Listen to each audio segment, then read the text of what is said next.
Well, good afternoon, Louisiana. Welcome to Bayou Bets for Monday, November the 28th. Zach Ewing here with Jim Derry and Spencer the Guru Urquhart. Well, it was a good holiday, I think, for me at least. I spent some time with family, some food, some football. The football for South Louisiana, not so great, though. The Saints shut out for the first time in 20 years. And Almost LSU, 21. yeah, and LSU maybe worse, losing at Texas A&M and removing itself from the national championship picture. We do have the Tulane Green Wave down here. Uncle Big Nick's here. He's happy, 49ers fan. 13-0 49ers. Don't rub it in, you being. Come on. We'll start there. Feel free to leave your comments. If you are on the Twitter page, you need to get yourself over to Facebook or YouTube for us to see your comments, but we'll put them on the screen live. As always, brought to you by Caesars Sportsbook. Go to NOLA.com/Caesars to get your first bet risk-free up to $1,250. Or if you prefer a 3-poster LSU championship set, go to LSUposter.com and you can get that going for signing up for Caesars as well. Dave says, so depressing. Yeah. Let's start there. Jim Derry. And those who want to hear Jim's full thoughts can listen to Datitude, the podcast this morning that Jim released. So with that said, let's start with Spencer. Spencer, you said you had some things to say about 49ers 13, Saints 0.0, as Blutarski would say. Yeah, that was to me. This to me is the most painful loss of the season. I know Saints have had some painful ones, but to me, this is the worst because of all the freaking chances that they had. Not one, not two, but 3 chances to score that all got taken away. Yeah, the penalties, turnovers. Just in the last one with the penalties and turnovers have been the curse of this team. I mean, the first one, the almost pick 6 gets taken away because of defensive holding. The freaking Kamara fumble at the goal line. Jawan Johnson nearly saves the day, ends up in the hands of the 49ers at the 1, and then the most sickening at the end there where Dalton takes the sack and then had the ram check penalty that pushed him back. It's just so sickening the way this team's done with all the mistakes and self-inflicted wounds. I know the season's not technically over, but I'll probably be glad when it is, because this is just every freaking week it seems like we're talking about this kind of stuff. And you can't win football games with turnovers and penalties. You simply can't at the NFL level. That is true. Jim, I know this is going to be difficult, but summarize your thoughts in like a minute or two for us. There's nothing painful about it. It's typical. I mean, you can't expect a different result when they keep doing the same things over and over again. They keep putting the same people in. They keep running the same kind of offense. They keep running their heads into a brick wall. It's not painful. It's typical. It might piss you off, but it can't be painful. I mean, painful would be expecting a different outcome and something else different happening, and they keep doing the same things over and over again. And I don't know why anyone expects anything different. This coaching staff is inept. They refuse to make changes where they need to make changes, and they keep banging their heads against walls and saying the same things after they lose, like they're surprised. My favorite was Dennis Allen. You could take any of his press conferences from his 8 losses and put them all together. They're all the same. Every single press conference is exactly the same. He says, we need to get better, and then he figures out which call he wants to blame the refs on for that particular game.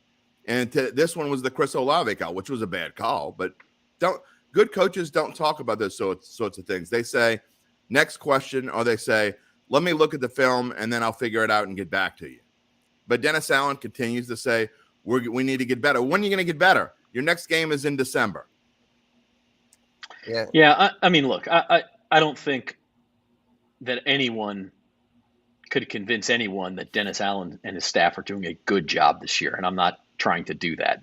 I will say this team was prepared for this game. I mean, look. The defense. They played great defense. The 49ers' only touchdown came on a deflected pass. Is it Dennis Allen's fault that Alvin Kamara got the ball punched out on the half-yard line? Is it Dennis Allen's fault that they called illegal contact? Maybe 50-50 call, not egregious, but they certainly didn't have to call that on the Paulson and Debo interception. on the game-ending sack. Yeah, or the Alontae Taylor, offense sorry. was yes, it's his fault in the fact that he keeps putting in a quarterback that gives you almost no chance to win against a team like this. I mean, yes. I'm not blaming Andy Dalton for the loss, because Andy Dalton did what he always does. At 18 of 29 for 200 yards, no touchdowns, no interceptions, no fumbles, big whoop, nothing. So you led the team in rushing. Well, that's saying something. But you could. We went into this week. I'm an amateur professional betting analyst. Okay, I mean, I guess I'm professional in the sense that I get paid to do my job, but I get paid to do a lot of other things than predict games. But I said in my NFL column, they are not going to be able to run the football against this 49ers team. No one can. Exactly. I mean, which means it's an Andy Dalton game, which means if you expect anything different, it's not a surprise they didn't score 0 points. It may be a surprise they get inside the 10 as many times they did and had chances to, but it's not a surprise they didn't score any points because it's an Andy Dalton game. If it's an Andy Dalton game, they're not going to win the game. I mean, I get what you're saying, and again, I'm not trying to say that Dennis Allen is blameless here, but it's not his fault Alvin Kamara drops the ball. It's not his fault Will Lutz misses a field goal. It's not his fault.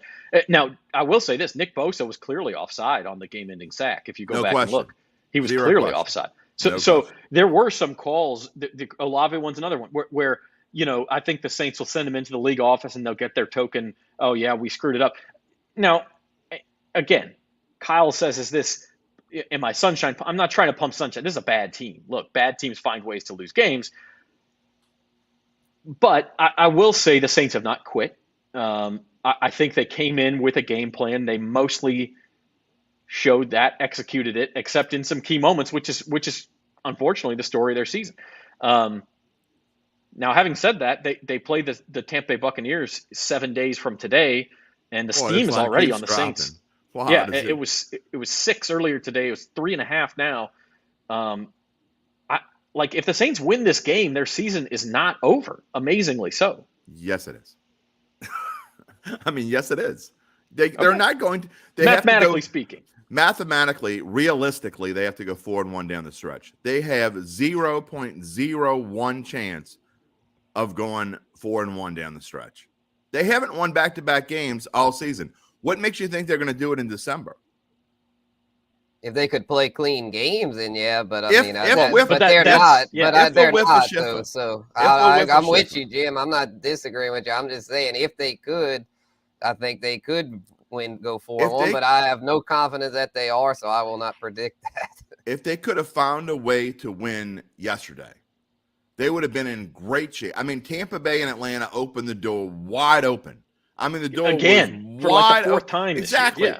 You're in the last week of November. The door is open wide because Tampa Bay stinks. Atlanta stinks. We know Carolina stinks, right? The problem is the Saints stink. So now instead of having to go 3-2 down the line, which is completely feasible and possible, because they can certainly beat Tampa, Atlanta, and Carolina. They'll be favored in 2 games at least. Well, the problem is they can't beat Philadelphia. You can scratch that one off. That one is a loss. I mean, I don't care what the spread is. In fact, I may go take $2,000 and put money on the money line and take my $250 back because they're not beating Philadelphia. It ain't happening.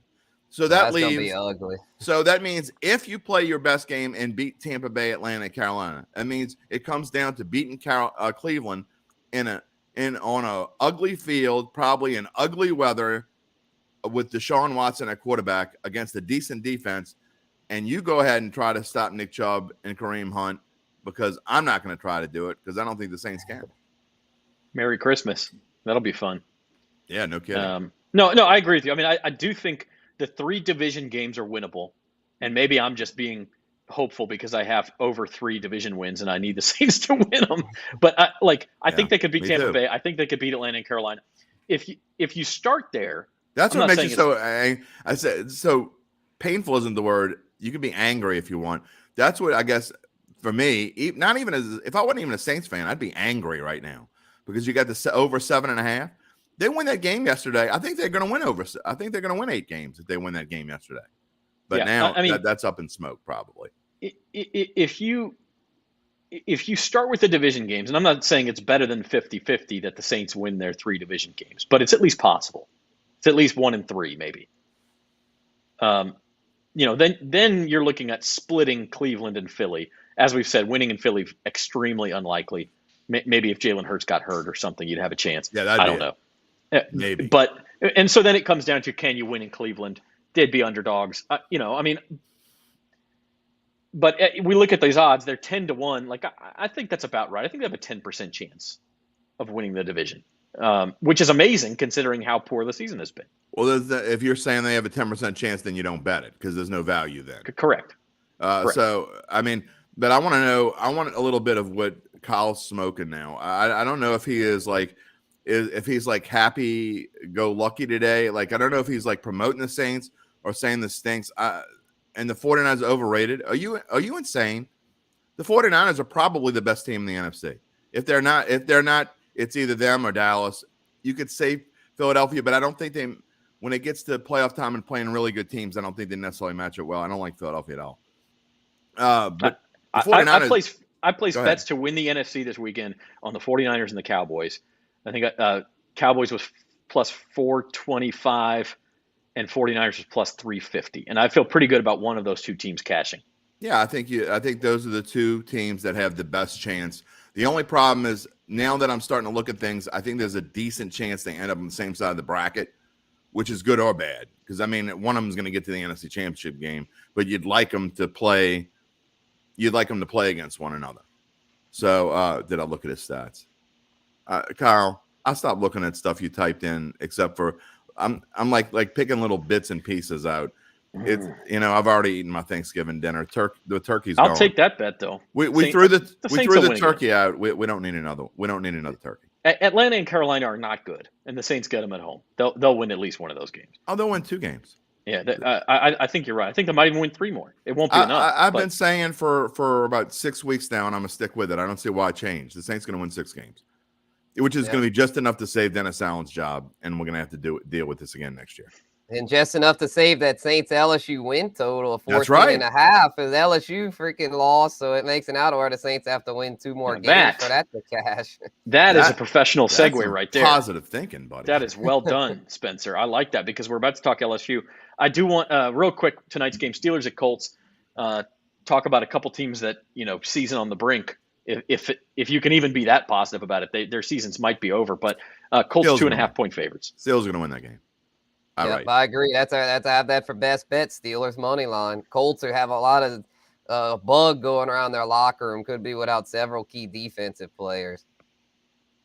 And, and really, the Steelers defense isn't very good. They got TJ Watt back, so that makes them better.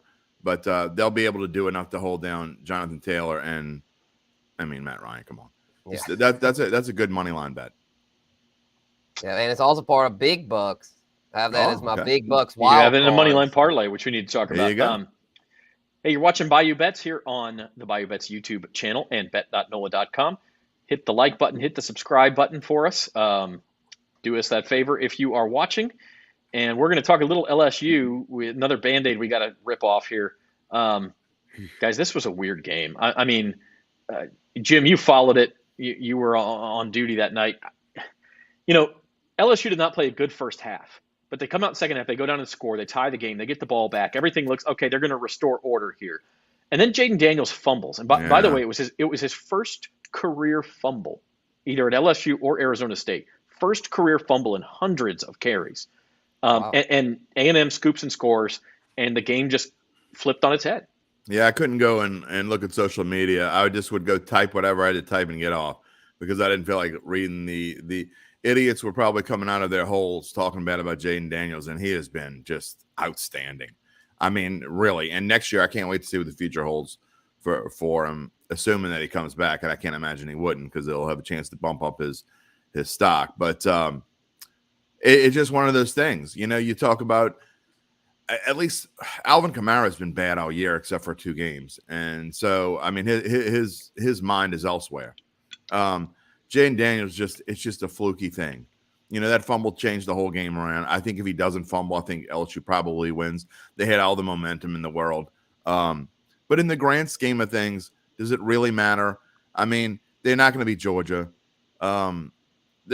they weren't going to go to the playoff. I mean, I guess where it really hurts you probably is it may have severely damaged your chances to go to New Year's Six Bowl. But in the grand scheme of things, when you're looking at the big picture for LSU, it's all about a team that is already done well beyond anyone expected in a rebuilding year. And all these things are going to help them for next year because they're things that aren't going to happen next year. Yeah, Joe is right. LSU, I mean, you can't, if you're an LSU fan, you're disappointed in this season, you've just lost perspective. Yeah. Because at the beginning of the year, nobody expected 9-3. Nobody expected them to be in Atlanta for the SEC Championship game. And kind of like the Saints, look, they still have a chance. They're still there. They're still in the game. Georgia's a 17.5-point favorite. Do we expect LSU to win? Absolutely not. I think this line's a little high. I think LSU can stay in the game. What do you guys think? You know what's weird now is before going into the game against Texas A&M, I was ready to pounce on Georgia minus 14.5, minus 15. I got to say, the fact that they lost, I think, completely changes my outlook. I think they'll be focused. I'm probably not going to touch it because I don't want to bet on LSU. I don't think betting on LSU is a good idea here because LSU could seriously get blown out of the water. Georgia's got a factor of revenge, I guess, to come back. They remember there are players on this team that played in that 2020 or 2019 SEC Championship game. So, and Kirby certainly remembers, and he's looking to give LSU a little thumping. But I think that the game last week, if it does anything, it helps refocus this team, and Brian Kelly can say, see, you're not as good as you. Don't listen to everybody. Don't listen to the outside hype. So I think LSU is going to be focused. I think they'll play okay. I think their best chance to win, oddly enough, even though it's Georgia's kind of game, I think their best chance to win is a lower scoring game, which fits the Georgia's T. But I think in this case, it's LSU's best benefit if it's a 17-10 kind of game. And you know what? I give them as much a chance to win this game as I give the Saints to win the division. No, they actually have better odds than that. Saints are 10-1 to win the division. LSU 6-1 to win this There you game. go. So you get a couple of turnovers, and like you said, you take up some clock, speed up the game a little bit. That shorten the game is what I mean. You have a chance in this game. I agree. And the flip side of that too is Georgia. When LSU was still a playoff contender, Georgia at least had to worry in the back of its head about, okay, if we don't take this seriously, LSU could win and then everybody else wins and all of a sudden we're sweating out Selection Sunday versus now Georgia's in no matter what happens. No matter what happens. Yeah, right. And I don't, listen, Kirby Smart's a great coach. I don't think their focus is going to stray, but it could. Certainly, it's a more of a possibility than it was a week ago, I think, Spencer. Yeah, it's possible. The thing that concerns me, though, here, and which is why if I had to bet this, I'd take the points of Georgia. I think they're going to blow the doors off LSU. It's the Jaden Daniels injury. I mean, he's got an ankle injury. It wasn't a high ankle sprain, so he should be able to play through it, but it was significant enough to where he was in a walking boot yesterday, and I just don't see him being 100%. He'll definitely be limited some as a runner, and we know how dangerous he is as a runner. So to me, with him banged up, I don't see LSU coming anywhere close. No, that's a good point. And that could be the reason for the line movement. Not to mention LSU didn't play well, but last week this line was 15. Now it's 17.5. So those are factors at play for sure. Well, and this isn't just getting pounded by the Sharps. And I think it was when it was 14.5 and 15. Once it starts moving, Sharps don't play with it anymore. So that's all Mabel money. I can promise you that when we get our weekly update and it tells you how much of the public and how much of the tickets, I'd be willing to bet that this is going to be well into the 80 percentile range of people betting on Georgia here. So, I mean, if anything else, that's a reason to bet on LSU. But again, for me personally, this is not a game I will touch because of the so many unknown factors. And look, Georgia's going to be playing like a cat and a mouse. They don't want anybody to know how good they are. They are clearly the best team in the country. I don't care what anyone says. Yay, Michigan, you beat Ohio State. Good for you. There's Georgia and there's everybody else, in my opinion. And so when it comes down to college football playoffs, Georgia's going to do what they did last year. They're going to win this thing easily. But that doesn't mean that that's going to happen this Saturday in Atlanta. So I wouldn't touch this game at all. If I were forced to bet, I would bet on LSU only because, again, all the Mabels pricing this thing up so high. I could easily see LSU losing by 14 or 15 and falling in that range of the high end range of, covering. Between the high end and the low end of the spread, Yeah, sure. for sure. By the way, Georgia minus 160 to win the national championship right now, so odds on favorite, but still maybe a little bit of No value value there now, if you believe what you think, Jim, that they're going to win it easily. Yeah, if you it's didn't not bet going to go down. It was even money about a month ago, and so I think you kind of missed the boat. I actually bought a ticket on Michigan, so I hope I'm wrong. I bought a ticket on Michigan. I can't remember I think they were 12-1 about 5 or 6 weeks ago, and I could see how these things were playing out, and I knew it was basically going to come down to Michigan, Ohio State for the college football playoff. So I went and bought a ticket on Michigan. So I will say the other thing, and Alabama's 25-1, and Alabama has a legitimate chance at making it in. And Ohio State's 14-1. If one of those two teams, if not both, could sneak into the playoffs. I don't think Alabama's gonna even if they get in. I don't think they have the team this year to be able to do it. But I still think 25-1 is a bargain. I can't belight I agree with Jim either. Joe DeStefano hasn't agreed with me since we were like 11 years old and we were talking about going to eat pizza. All right, let's run back to the NFL real quick because Joe does have a question.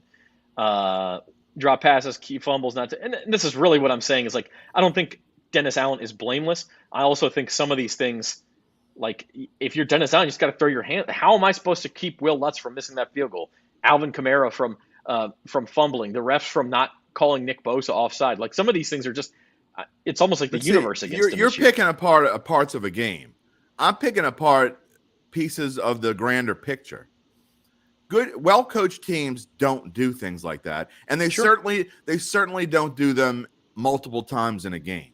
It's one thing if a guy makes a mistake and the Saints played clean ball and they went down the field and Alvin Kamara fumbles on the one and it is what it is.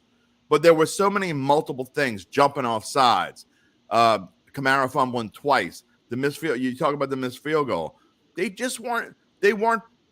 The defense was fantastic. It's sloppy. That's on the coaching. That's on the coaching. I will blame Dennis Allen for that. I am, because I'm tired of it. Every week, it's just, other than the Rams game where they finally played a clean game. And that's why I think I was so, to go back to it, I was like, it was so painful for me because I was kind of fooled and think, well, maybe they've turned the corner. Maybe they have going to start playing some clean games. But nope. Yeah, so I agree with Spencer 100%. I mean, that's what you talk about with the coaching, Zach. It's not just it's not his fault they did this. Stop saying it's not his fault they did this, they did that. It's their fault because they're not prepared. And again, you go into a press conference and hear him say, we got to get better. I don't want to hear we got to get better for 8 weeks. If we're going into December, if you aren't better by now, chances are you're not going to get better. Can't argue with that. And look, this stuff keeps happening. So right. Is one fumble Dennis Allen's fault? No. Is fumbling in general Dennis Allen's fault? I don't know. I mean, I don't know what they're doing for ball control drills or if it's different than what other NFL teams do. I don't know. But the fact of the matter is there's enough other stuff to where they never seem to overcome those mistakes. I think Pete Carmichael has did a much better job yesterday. But here's my question. And again, I'm an amateur guy. All I do is watch. I've never coached football. I've covered it for 2/3 of my existing life. I've covered football. But here's the thing. This is what I say. Wouldn't that have been a perfect game if you're an offensive coordinator to have Taysom play his normal role, but throw like 8 to 10 passes because they wouldn't expect it? And then because the only way to attack a rushing defense is to be able to get them when they don't expect it. So you have Taysom go out there in the first quarter and throw 3 or 4 passes, and then it's gonna open up the running game. But no, we're gonna bang our heads and like run into this brick wall that we know we can't run into. The stats show that. And then 49ers were clearly ready for Taysom running. Clearly. Correct. I mean, so you go out there and do what you don't think they're going to do. And what the 49ers don't think Taysom's going to do is throw the football. They even had weird stacks to the left. They had a 3 stack to the left and don't do anything with it. Throw the damn football. And then they won't know what's coming. Well, guys, you probably know this, but New Orleans does have a team that's playing for a championship this weekend. And that would be the Tulane Green Wave. Tulane Green Wave, baby. At home at Ullman Stadium, 3 o'clock Saturday, same time as the LSU game. Tulane is a field goal favorite here. This is one of the teams the only team they lost to in their conference season was UCF. So a little chance at revenge. UCF, I believe, has a injury at quarterback. This line was actually 3.5 this morning, now 3. And the backdrop of this is that Willie Fritz may or may not be going to Georgia Tech. Go ahead, Spence. You take this. Yeah, I was like, that's the Willie Fritz news. That stinks, man. That's just such a letdown for Tulane. I remember last year with UL. This reminds me with UL and Lafayette with Billy Napier leaving. It was bittersweet. They ended up winning the conference championship, but it just sucked knowing that he was going to be out of there, and he didn't even coach the bowl game.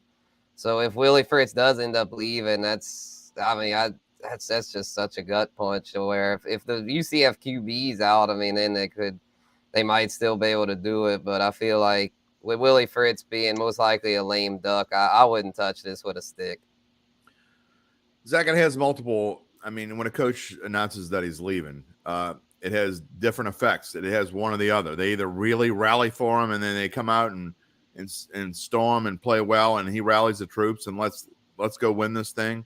Or they're complete opposite is a flop. There's usually no in between. So I think with this Tulane team, my guess is that if you've been around the Tulane program, and I know a lot of Tulane fans, I know some of my best friends are in the Greenbackers crew. They all knew this was coming at some point. If Willie Fritz ever won with Tulane is not a place you stay. It just isn't. It never has been. So if you win at Tulane, you're going to go somewhere else. AKA Bowden, you go back, Mac Jones. You go back in the history of Tulane football, Larry Smith, way back in the 70s. So, it's just not a place that good coaches stay. So you either get fired at Tulane or you move on to somewhere better. So I don't think that this group is going to take this the wrong way. I actually think that they're going to rally around Willie Fritz, and it'll be interesting to see. I'm certain they'll let him coach at least this game. I'm not certain, but I'm fairly certain. I haven't heard anything otherwise. You're not going to make a change on past Monday, I wouldn't think. It'll be interesting if they let him coach the bowl game, and I hope they do. I hope Georgia Tech. It's probably up to Georgia Tech and not up to Tulane. I can't imagine Tulane would want Willie Fritz out of there. They're not going to have hard feelings about this. So the only thing about that is that this offseason in college football will be the craziest offseason in the history of the sport, and it's going to start next Monday. That's when the transfer portal opens. Yeah. The early recruiting, but also the transfer portal. You got to recruit your own roster now. Yeah. So if Willie Fritz wants to get to Atlanta to coach Georgia Tech before the transfer portal opens, he can't coach Tulane on Saturday. He'd have one day to recruit his own roster. That's true. So it's more complicated than it used to be. Hello to Jerry. Hope y'all had a good Thanksgiving as well. Where you been, Jerry? Kyle says will LSU play Tulane? I think it's unlikely LSU gets into the New Year's Six now unless they win the SEC, in which case they go to the Sugar Bowl. So it's tough to see that. Yeah, I think it's highly unlikely now. Had they beat Texas A&M, well, even if it was kind of a weird spot anyway, because if they beat Texas A&M, unless they get the doors blown off them by Georgia, they were probably going to the Sugar Bowl.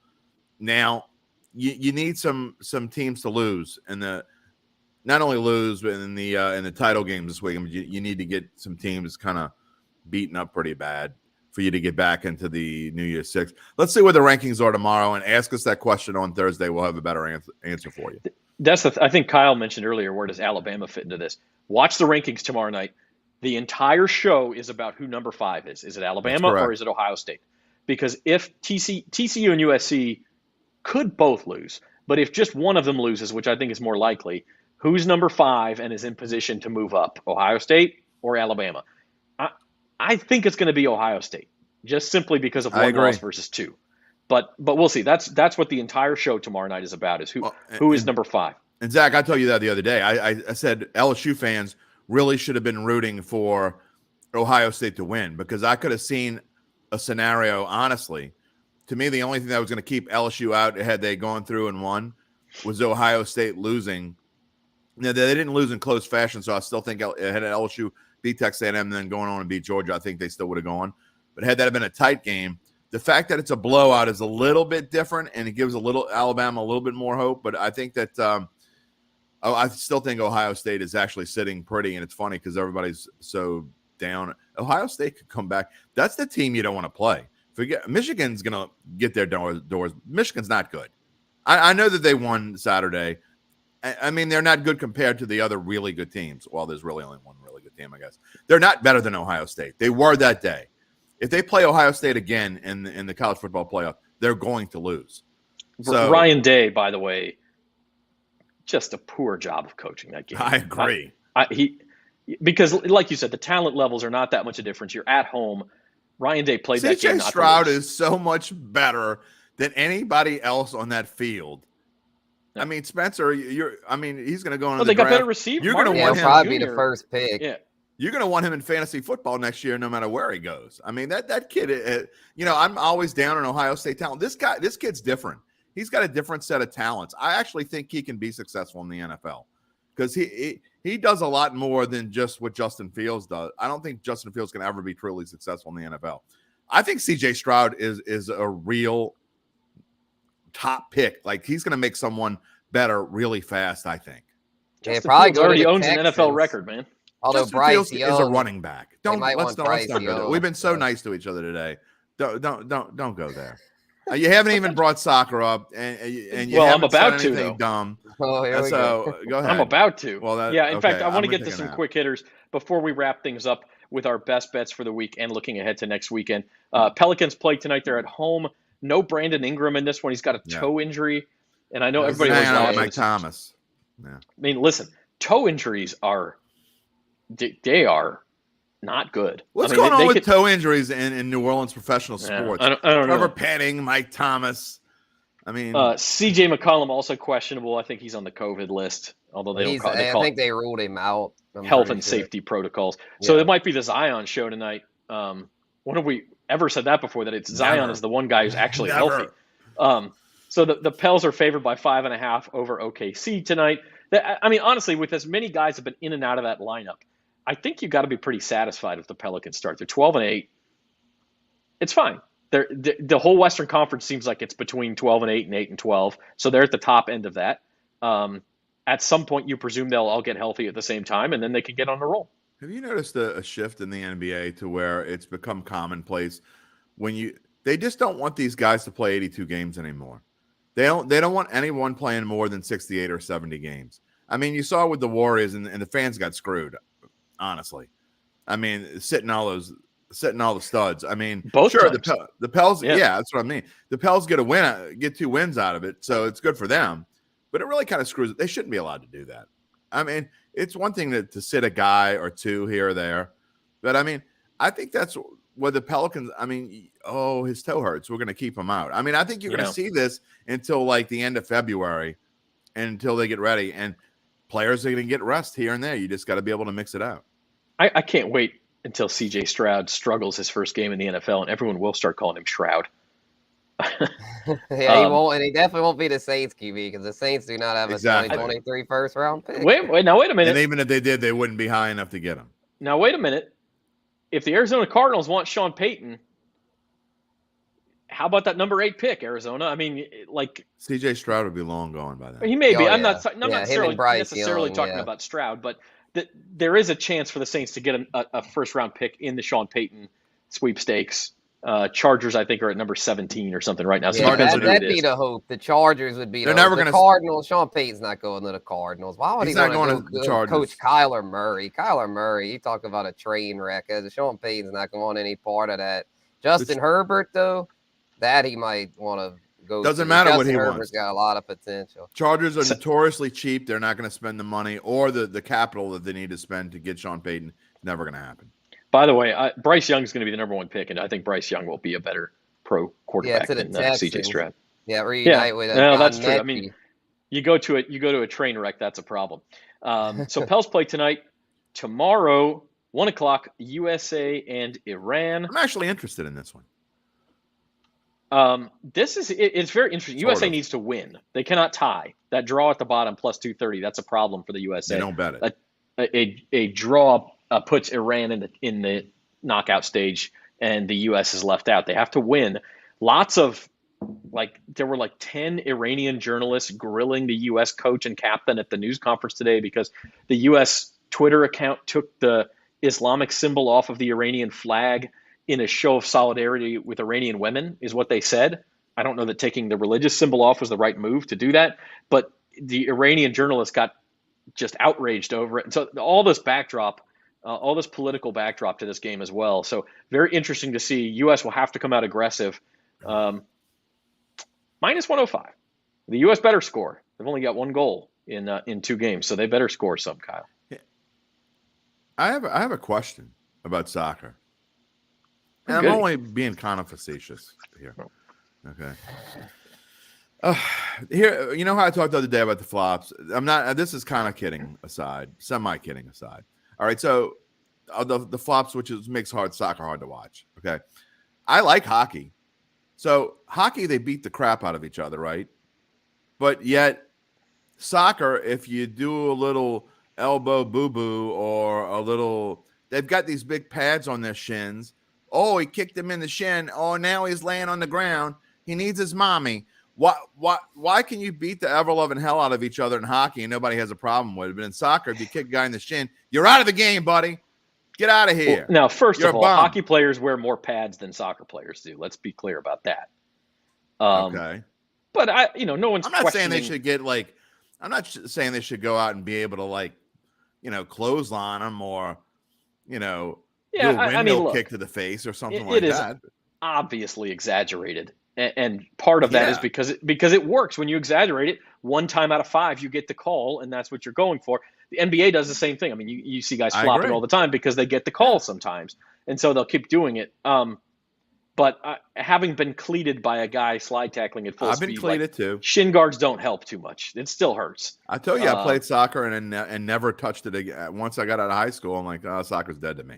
Playing soccer is a lot of fun. Watching it at times can be dull. I agree. But not when playing you got is a to lot of run fun. 3-4 miles a day in practice and you can't figure out why. I like running. It's okay. Might be the weirdest thing I've ever said. Brazil is your favorite to win the World Cup. They won today over Switzerland, plus 250. Brazil. France, Spain scored a touchdown against Costa Rica earlier, 7-0. I don't know, guys. I kind of feel like maybe a Portugal here to 12-1. I mean, they're scoring goals. They look pretty good. Any other thoughts? How about Uruguay? Ronaldo, baby. Uruguay. Ronaldo plays for Portugal. Oh, Portugal. Whatever. One of that team. Yeah, I saw a little bit of that game. Yeah, Ronaldo. Oh, boy. I don't bet on. I told you I made my first soccer bet ever the other day, and I was really. Yeah, and you got a bad beat out of it. Yeah, I had a plus 400 draw, and the winning goal came in the 88th minute. I'm like, this is why I don't watch or bet on soccer. It happens. Why don't they use the empty net in soccer? By the way, I do kind of think. Well, occasionally you'll see, like if the U.S. is tied tomorrow and they get a corner kick in injury time, they'll bring the goalkeeper up all the way to the other end of the field and have him try to get ahead on a ball too, just to get an extra player in the box, because what difference does it make if they give up a goal on the other end? They're out anyway.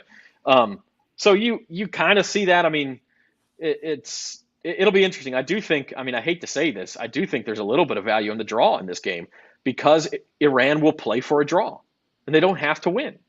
So if they're sitting back playing for a draw, you lose.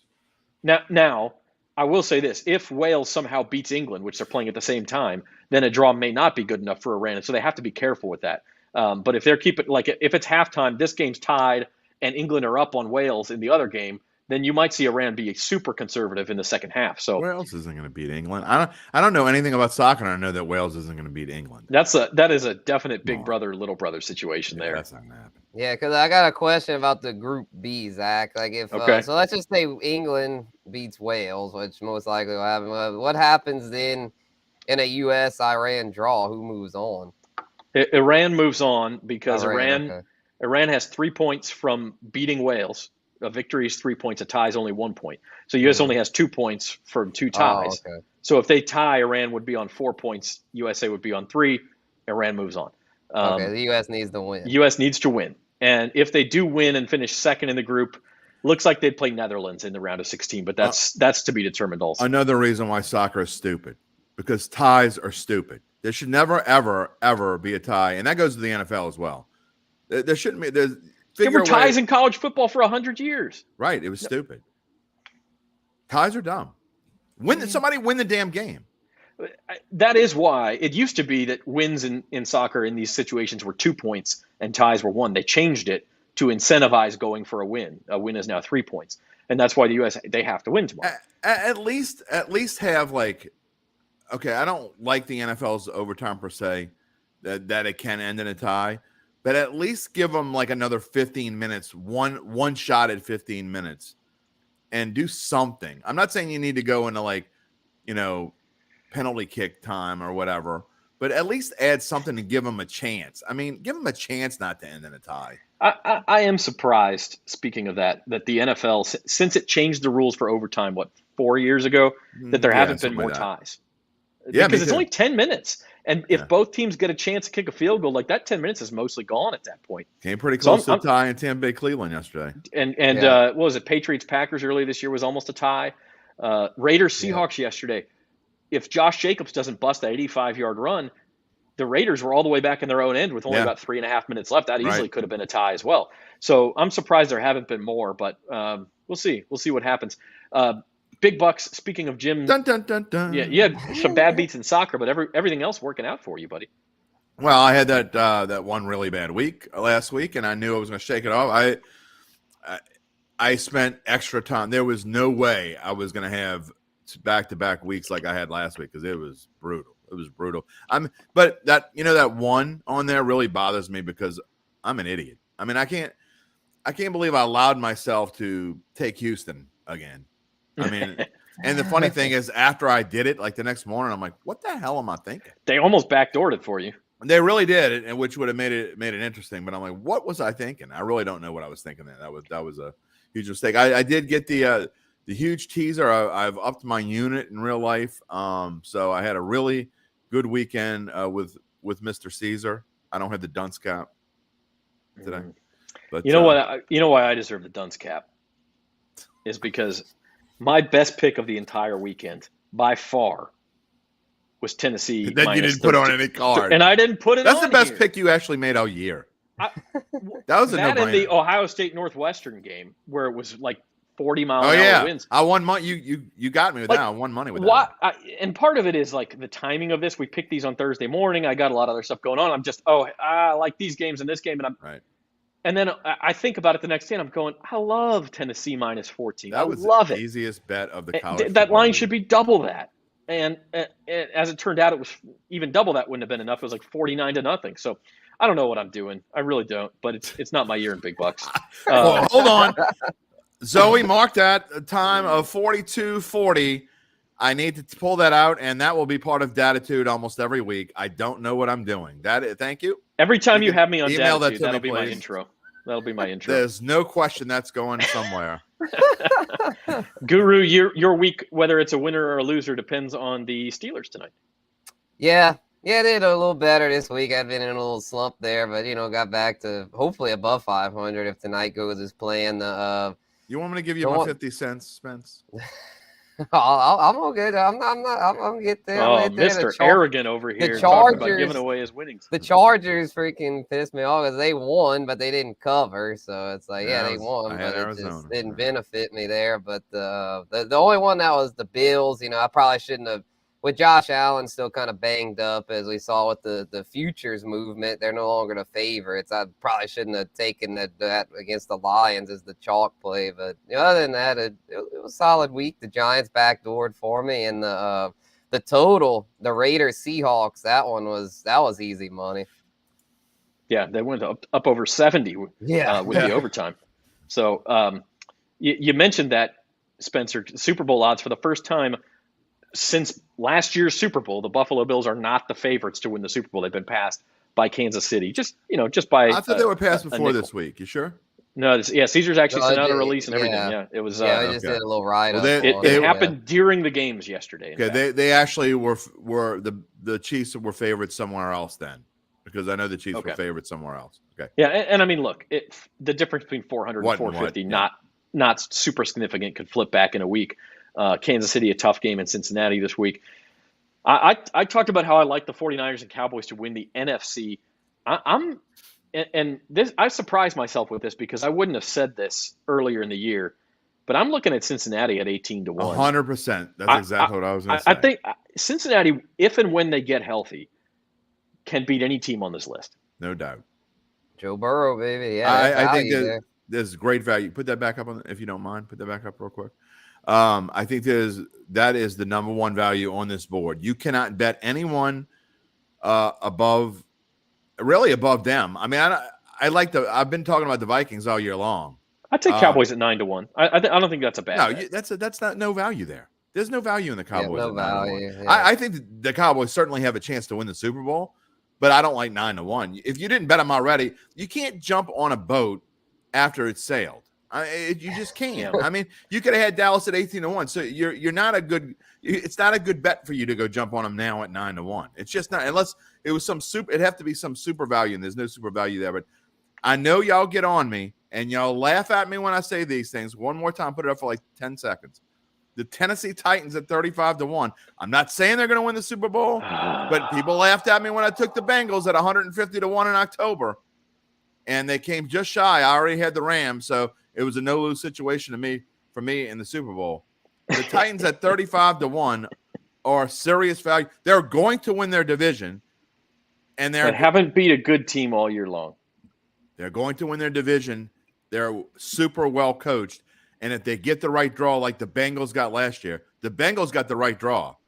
And they didn't have to play the Chiefs and the Bills. If the Titans get that same kind of draw and they don't have to play the Chiefs and the Bills, they can make it to the Super Bowl. And then anything can happen. Titans at 35-1 is almost as good as the Bengals at 18-1, excuse me. They haven't beat a good team all year long. I just don't. I understand that, which is why they're 35-1. Yeah, I get what you're coming at, but they hadn't beaten anybody until they went on that 4-game string last year. So you don't know when it's going to come. Is the point? Anybody taking the Saints at a cool 250-1? No. I'm already going to lose enough money. You're just making a donation to the. But by the way, if the Saints do make the playoffs, they're most likely first round opponent. They get it at home because they win the division, but it'd be the Cowboys. So yeah. Mike McCarthy's a bozo, so so whoever wins the NFC South would probably be Tampa. I just Dallas. I want no part of Dallas. I think Odell Beckham. Oh, come on. Odell Beckham's probably going to sign there, and then it's all going to go downhill. So yeah. And Kyle's right too. The 49ers haven't beaten anybody. They do. I think they get Miami this week. Well, and they Tampa defeated Bay the next Rams week. twice when the Rams were decent. So, I mean, I don't say that you can't say they didn't beat anybody. They beat the Chargers. Yeah. I mean, the Chargers are decent. I mean, I don't agree with that. That game at the bottom there. They beat the hell out of Seattle, by the way. Huge game, 49ers against Dolphins. 49ers laying 3.5, and that one. Chiefs-Bengals also a big one. Chiefs slight road favorites. Boy, I'll tell you what, guys. We were talking about this on our group chat last night. I'm in a big survivor pool down to 33 people. This is a brutal week for Survivor. Really rough week. If you don't have Baltimore or Dallas left, and even Baltimore, I would say the way they're playing, you can't be 100% sure. Baltimore plays Denver, Dallas plays Indianapolis. I don't know where you turn. I'm looking more towards Minnesota. And look, we need to start blocking Kyle. The Rams are decent. They were in the first half of the season. They were pretty darn good. And then Stafford got hurt. And so, I mean, did people how short are memory? I just want to know memory spans. Do they only this is why Las Vegas wins so much money, because people don't remember beyond like 3 days ago. They can't remember anything that was before 3 days. This is the same guy who said that the Saints were going to be 15-2. Kyle, I will never block you, because the one thing I like more than reactions are overreactions. Good and God. You're my man. You're right. You're my man. We won't get any values. If we didn't have the Kyles of the world, we wouldn't get values in Vegas, because people like that wouldn't keep betting on, they wouldn't bet. You are my man. All right. What else here, guys? Bills, Pats. Could be a trap game for Buffalo Thursday. I like Minnesota because I think that the Jets are starting to turn into I get Mike White. Remember Mike White came in last year and threw for 400 yards, and then the next game he stunk up the joint. Yeah, Vikings can't stop anybody, though. The Jets don't have anybody. Yeah. They're not any good. I think this is a Viking. They know that they're in the mode now where they've got to get rolling. They actually have a chance at the number 1 seed. Not a great one, but if they're going to have any shot at all to get to that number 1 seed, they've got to pretty much win out. I think they're going to be focused. I really like them this week. And again, I haven't done my analysis yet, but going forward also, you got to like. I don't want to say it. You're just going to like wave at me. You like the Titans. You Yeah. like the Titans. Especially I was just in a about to. teaser I was league. just about to ask I don't these like them questions, this week. but I'm gonna flip these questions because I know how Jim will answer one. So Spencer, you get to question who's more likely to be upset, Bills or Eagles? Bills. Okay, and Jim, your question is who's more likely to be upset, Chiefs or 49ers? That's a tough one. I don't think either one of them are going to lose. I think Chiefs have huge revenge factor. I would say the 49ers only because the Dolphins throw it around and they don't even pretend like they try to run the ball. So that's kind of the way to beat the 49ers. So I could see the Dolphins beating the 49ers. So I would say 49ers there. I don't think the Chiefs are going to lose to the Bengals. They're going to be super focused. By the way, we talked about the Monday night game next week is Saints-Bucks. If the Saints should happen to win that game, the Falcons end up in first place if they beat Pittsburgh. But they're not. You don't think they're beating Pittsburgh? Nope. I think short week for Pittsburgh. I think Pittsburgh's going on a little mini roll here. I'm done with him. I'm not reacting. I'm not even reacting to him anymore. I will say the Broncos beating the 49ers is, looking back on it, it's like weird. I mean, the Bears was a weird weather game. Well, it was a monsoon. Yeah. And Trey Lance was playing there. Falcons is weird, granted, but the 49ers had some injuries. The game was in Atlanta. Like the Denver one was weird. Here's what you need to look at. Here's what you need to look at. And whenever you talk about a championship type team, you can throw the first half of the season out of the window. It means absolutely nothing. I don't care what they did the first half of the season. I get that they haven't beat great teams, but they have allowed 0, 10, 16, and 14. It's about their defense. They have the number one defense in the NFL. That's not changing anytime soon. When you have the number one defense in the NFL, you match up well with anybody as long as you have a decent quarterback. And that's what they have. They don't have a great quarterback, but they have a decent quarterback, and they have Christian McCaffrey. That defense is phenomenal. It has nothing to do with what I saw yesterday. I'm super interested. Nick and Kyle are arguing about Miami, San Francisco. I'm super interested to see how Tua and that offense do against the best defense they've played all year. Yeah, I won't bet on that. That won't be my best bets, but Miami matches up well. Because Miami's got a great offense, but San Francisco might have the best defense in the NFL. College football, unfortunately, I do not find this to be a very intriguing championship week. The games at the top are probably your best games and the most meaningful ones. Can USC get into the playoff? Can TCU get into the playoff? They're both short favorites. Shout out to Southern, by the way, making the SWAC championship again. They won the Bayou Classic in New Orleans on Saturday. But they got to face Deion. Now, the only thing I'll say is Deion's got 1 foot out the door. He wants to go to Colorado. So could yeah, Zoe's happy. She's going to get Deion at her school. But could Jackson State's focus wane a little bit? Probably not enough. Anything else? Michigan only minus 16. My question is, does anyone care one rat's patoot about Clemson, North Carolina, or Purdue, Michigan? The only good game that's it. The only good game to me, and TCU Kansas State. Okay, big whoop. I mean, yeah, you'll kind of be watching to see if TCU swits a bit. I'll put it on a little bit. But to me, the only interesting game, the only really intriguing game is Utah USC, which I think is high. I think USC wishes Washington would have lost the other night. They would much rather play Oregon, I believe, than play Utah, because Utah is a team you just don't want to play.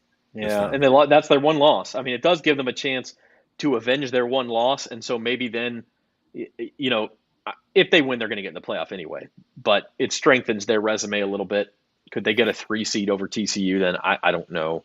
Doesn't matter. Well, they avoid Georgia. Avoid Georgia. Yeah, you avoid Georgia. That's the big thing. The answer to your question is: anybody care about the ACC or the Big Ten or the Mountain West game or anything? If you bet on it, you do. That's how you end up caring about a game. I can tell you what, Michigan fans should be more. They can forget about their game. They should be more interested in USC and TCU because they want both of those teams to win. They do not want to play. I mean, now they might put Alabama against Georgia if that were the case. They may not move Alabama up to 3. But I can tell you right now, Michigan doesn't want to have to play Alabama and Georgia to win a national championship. Can you imagine if you're Georgia and you think you finally got rid of Alabama for the year? Oh, I don't think they care. Everybody loses and Alabama pops back into the spot. Oh, I guarantee you they'd rather play TCU than Alabama. Well, of course you would, but I think in the grand scheme of things, I think their heads are probably bigger than the screen of all 3 of our heads. I don't think they care. But I just want to point out that Jim's head's the biggest right now on the screen. Yes, it is. I mean, I can even get even bigger. I just want. Listen, man, this is a family show. Hey, I didn't say anything nasty. Surprisingly, I kind of did on Big Nick and Kyle disagree on something. I tend to lean with Uncle Big Nick there. I think Michigan will have a little bit of a letdown. I fell for that last year. I fell for that last year in the Big Ten. Against Iowa, I'm not falling for that again. Yeah, 16 maybe not enough for me. I'm not falling for that again. If it was 21, 22, maybe I'd bite, but 16. I mean, all I can think of is Drew Brees going, Drew Brees, Boilermaker. I mean, that's the only thing good about Purdue.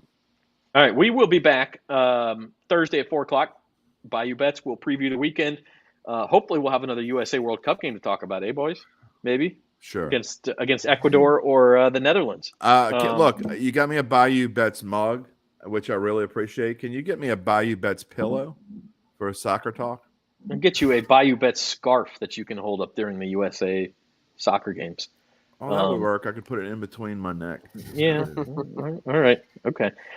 We will also have the fantasy roundup tomorrow. Spencer doesn't know this, but I'm moving it to noon. So we're gonna do the fantasy roundup at noon, special time tomorrow. Oh, because of the game. Okay. Well, I gotta take the mother-in-law to the airport, so more important matters than even the soccer game. But well, people want to watch the game. Your mother-in-law is not coming to town for a month. Mine is. They can't watch. They can watch fantasy roundup and then watch the U.S. soccer game. So fantasy roundup noon tomorrow. Datitude, Jim, only Friday this week. Only Friday. In fact, we're going back to next week's gonna be weird because we got a Monday game, so we'll probably do Monday, Tuesday, and Friday next week. But I think for the rest of the football season, we're gonna be Monday and Friday. Uncle Big Nick will be on Friday after Jeff Duncan. So we'll do Jeff Duncan live, and then we'll go and put it out in the podcast world with Uncle Big Nick segment on there at the end. All right. So Friday, and then Thursday, of course, at 4 o'clock, we'll be back with you on Bayou Bets. Thanks for joining us, everybody. If you don't mind, give us a like, subscribe to the Bayou Bets YouTube channel. If you're not watching on that, head on over there. Just search Bayou Bets on the YouTube page and give us a subscribe there. And we appreciate it. And Uncle Big Nick found out about his schedule change on the air, too. I did mean to tell you before. For real. They just make changes. I didn't mean to tell Uncle Big Nick. He'll just find out when he finds out. Yeah. All right. Enjoy the game tonight, everybody. We'll be back 4 o'clock on Thursday. See you then.